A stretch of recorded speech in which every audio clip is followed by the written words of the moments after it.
Before the bygone era of early 3D platformers like Crash Bandicoot, Banjo-Kazooie, Super Mario 64, and many more, there was another developer aiming to create something new, something fresh and bold that hadn't quite been done yet. And that creation was beautifully led by inspirations of Tim Burton and Ghosts and Goblins. It's a game full of charm, an atmosphere thick enough to appreciate, and a game fun enough to remember decades later, even having gotten a remaster on September 24 of 2019. Underneath its skeletal humor lies a simple yet daring story about redemption, legacy, and rising up once again. In this retrospective, we'll take a journey to the beautifully haunted lands of Gallowmere, explore the development behind the tombstone, and relive the gameplay that made Sir Daniel Fortesque a legend. So, grab your sword, dust off those old bones, and join me once more as we unearth the world of MediEvil, a game that proved that sometimes the underdogs, or the undead, can leave behind a phenomenal legacy. But before we unearth that tombstone, let's dive into the script really quick and take a moment to talk about what MediEvil is exactly. It's best described as a third-person action hack and slash with light platforming and some puzzle-solving elements. While most developers at the time really wanted to lean into mascot-driven 3D platformers, like the aforementioned, MediEvil wanted to carve a different pumpkin. It blends hack and slash combat with exploration as well, and adds some light humor with a healthy, spooky charm for kids. It's best to be seen as that one Halloween special that would come up on Cartoon Network when you were a kid during October. It does suffer from shoddy camera controls, but hey, this is the late 90s gaming we're talking about, and camera controls haven't quite been all figured out yet, with the exception of a few games, of course. We can't divulge further though without mentioning our hero in bone-clad armor, Sir Daniel Fortesque, a skeleton knight that accidentally was brought back from the dead to stop the evil sorcerer Zarok, as he did once before.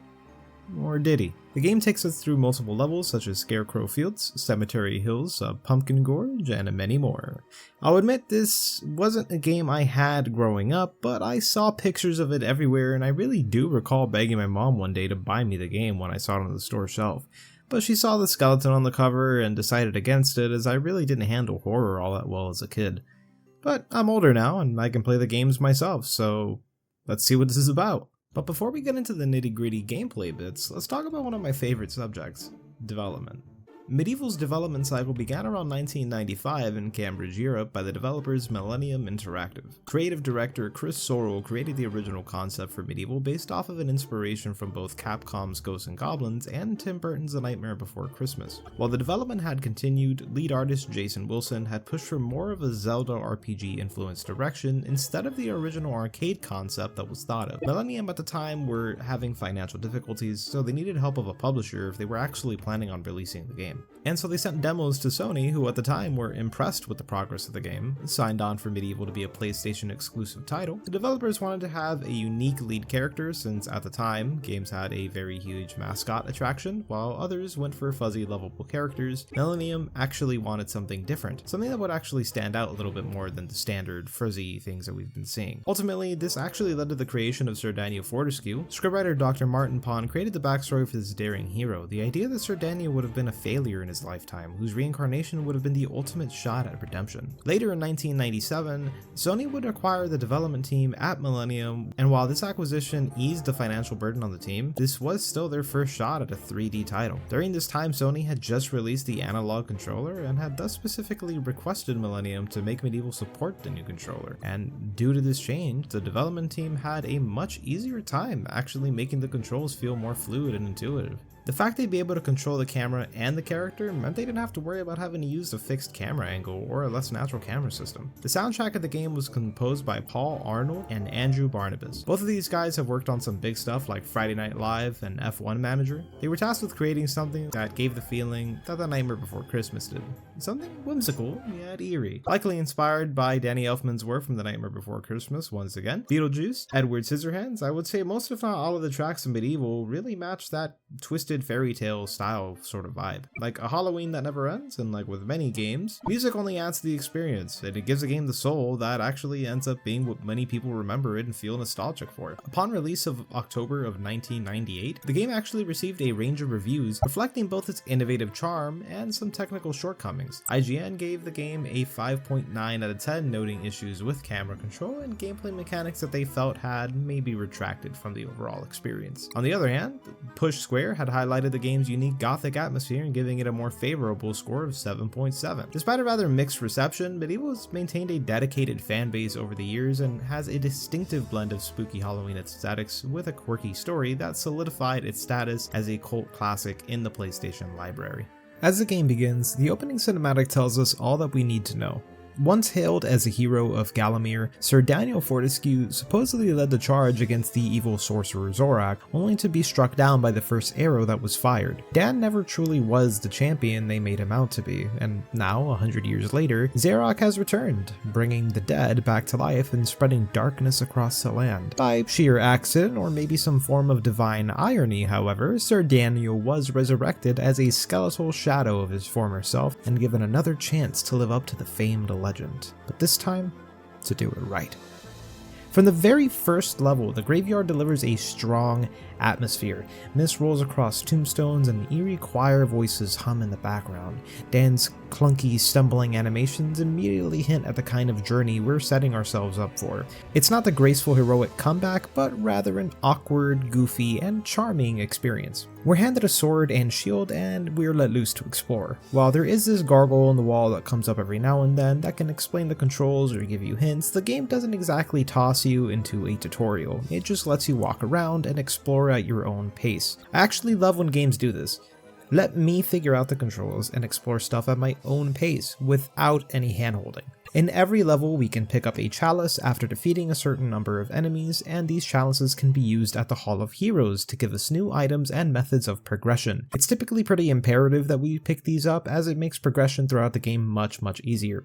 You can unlock various types of weapons and items such as the broadsword, the hammer, a longbow, a golden shield, a magic sword, and more. Between levels, you are to find these books, which you can read, which dive into the world's story and provide subtle hints as to how you can progress. The plot goes as follows. After Sir Daniel is resurrected, he goes through Gallowmere, eventually landing in the Sleeping Village, a town that has had citizens turned into bloodthirsty killing machines at the hand of Zorak. Within the library, various books can be found that tell you about the different heroes, how they lived and died. This gives us a bit of insight to the statues that we actually do find inside of the Hall of Heroes. You can also read the history of Gallowmere itself within the first few volumes. In the first volume, it states that King Peregrine stopped Zorak from his plan to enslave the land, explaining that Zorak was once the king's mage that fell out of favor due to his outlandish experiments on the bodies of the dead. With that, he was banished from the castle, and from then on, Zorak went into hiding and vowed to wreak revenge on the king. In the second volume, Zorak had employed shadowy demons to help build a castle, and eventually, under the Nightfall, Zorak unleashed his army through Gallowmere. The king's retaliation was swift and just. Sir Daniel drove Zorak's army back from the town.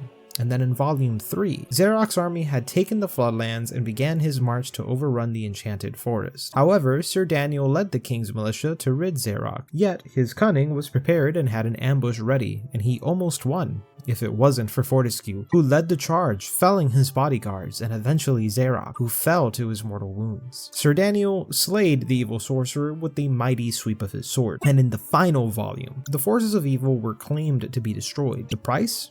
A handful of the king's militia returned, a whole generation of men lost. The legendary crossbowman Canny Tim, and Fortesque's second-in-command, who fell within the first volley of arrows. Zorak's body, however, was never found. The shadowy demons that were left were banished into the enchanted earth, sealed under the shadow artifact. The interesting bit here is that we know this to be false. Not Zorak dying, but rather we know that Sir Daniel was the first to die in the volley of arrows that fell. In fact, he died within seconds of the battle beginning, struck in the eye. So why the legend? The simple answer is that Dan himself loved storytelling. He would often tell tales to the nobles of Gallowmere how he'd slain dragons and vanquished legions of foes. King Peregrine was so impressed by Daniel's stories that he knighted him and appointed him to the head of the royal battalion. And when Zorak returned, the king sent out Sir Daniel, who led the charge. After the fact that his army was defeated, Zorak himself was never found, but embarrassed by Dan's poor show, King Peregrine declared that Sir Daniel had died in mortal combat seconds after killing Zorak, and then, 100 years later, Zorak returned. And this brings us to the current timeline of MediEvil. That being said, As you progress, the game keeps the same feeling of Halloween wonder. The enemy types vary from stage to stage, and starting from simple zombies and moving up to demons and skeletal knights in armor. The themes for the stages are pretty wonderful for the most part, and I usually don't have much in terms of complaint for the overall level design. However, I do have one major complaint, and it's that platforming in this game sucks. I've tried putting a finger on what makes it feel so bad, but ultimately I think it just sort of falls under a movement issue. I think the way movement starts and finishes oftentimes can get you killed more than not, especially since Sir Daniel specifically slides sometimes when you suddenly turn around, which can kill you if you quickly jump onto a platform and end up sliding off just because of the animation. Healing is also very few and far between. I will sometimes run out of health and end up in a very precarious situation where I need to be extremely careful to finish the level, and then only hope that I can get some healing back in the next stage. I really wish there was a way to heal outside of stages. Maybe paying for gold via the Hall of Heroes could have made things a lot better. Yet again, this could just be a skill issue on my end, and ultimately this game is rather difficult, which is pretty normal for the age of the game itself. I do have a few more nitpicks, and I have two very specific stages in the game that I just really didn't enjoy, and they're both within themselves.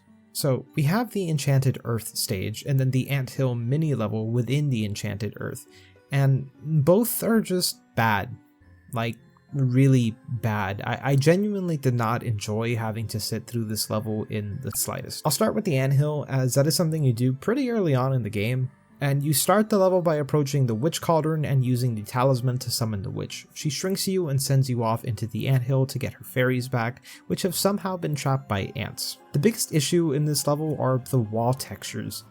Everything, and I mean everything, looks the same. I have played through this level about 3 times now on and off of recording, and I can honestly say with absolute certainty that each and every single time that I have played this level, I have gotten lost, confused, stuck, and just end up going in circles repeatedly. Ants respawn constantly, so you can't exactly go from area to area and progress that way by killing them to mark progression because they all end up coming back anyways. The pixies you save are the only way to tell if you've been to an area before, but besides that, the level is somewhat straightforward. Kill ants, save fairies, kill boss, and leave.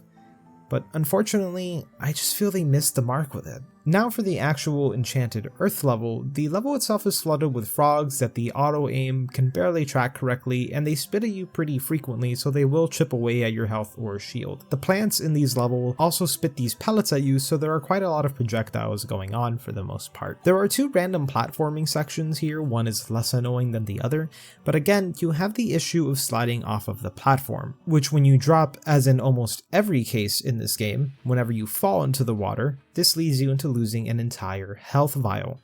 Past this little section here is a head on the wall that tells you no one is allowed entrance until you've used a specific item, and the item in question here is the Shadow Artifact, which once used frees the shadowy demons across the land. And after this point, the level itself is rather short. This isn't the only level I have an issue with, however. As I said earlier, the platforming itself is really iffy, and there are a ton of stages which force you to make these jumps, which, again, while they aren't particularly difficult, the annoyance comes in Sir Daniel's animation to slide, which again can, and most likely will, absolutely kill you.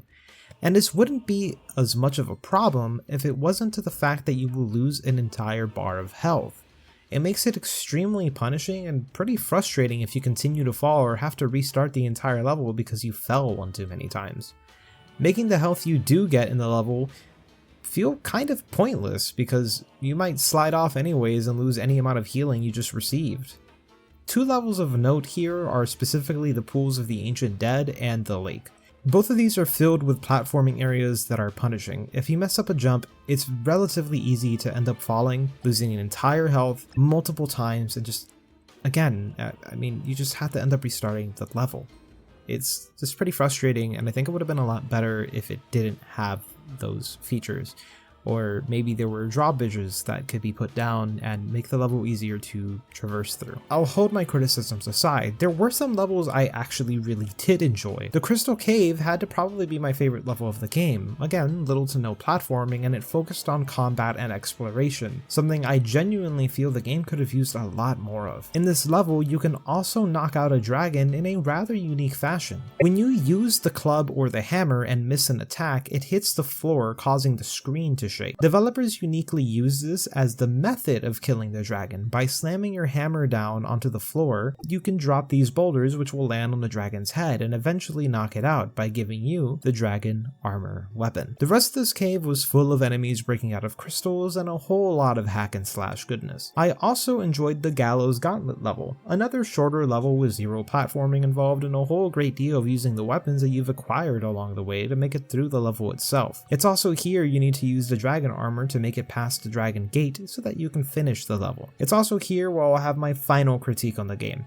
With the amount of weapons you end up grabbing from start to finish, you end up with an arsenal of different weapons to choose from depending on the occasion. This wouldn't normally be an issue except for the fact that a lot of the weapons you do end up getting are kind of useless, as you either unlock better options or they do so little damage toward the end of the game that you'd be genuinely better off using something else. A good example of this are the daggers and the crossbow. Early game, these are your two ranged options and they don't seem to be terrible. The daggers are okay and are pretty much mandatory for the Crystal Demon boss fight, and they seem to do a pretty decent chunk of damage there, but the issue with them is that they travel in an arc, so you can sometimes miss or hit the wall accidentally. But no issue, of course, you can swap to the crossbow, which shoots in a straight line and can even ricochet off of walls. However, these weapons are made entirely pointless with the addition of the longbow and the fire longbow, as they do way less damage and just aren't as useful at that point. I would have much preferred if enemies perhaps were weaker to certain weapons, and this could make for strategizing every fight and making it use most of Dan's arsenal. The way it's currently set up is a bit one-dimensional and just picking the best weapon available and only using that. I would have much preferred moments like the dragon boss fight where you had to use the hammer to cause the rocks to fall on its head,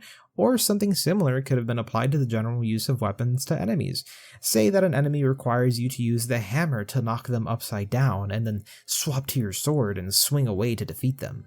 Or maybe in the Crystal Cave there could have been crystal enemies that were weak to the dagger, similar to how you had to use the dagger to defeat the Crystal Demon earlier on in the game. Small things like that I think would have added so much more volume and enjoyment to the game overall. Of course, this is my opinion at the end of the day, and this does go without saying. MediEvil overall is a really good game. It may have some issues here and there, but overall, I actually quite enjoyed the journey that it took me on, and I can definitely see how this game shaped the childhoods of thousands of people. While the only real memory I have of this game as a kid is seeing it on a demo disc and in store shelves, I'm glad others got to experience this charming title for what it's worth, and considering there is a sequel, I might just look into it.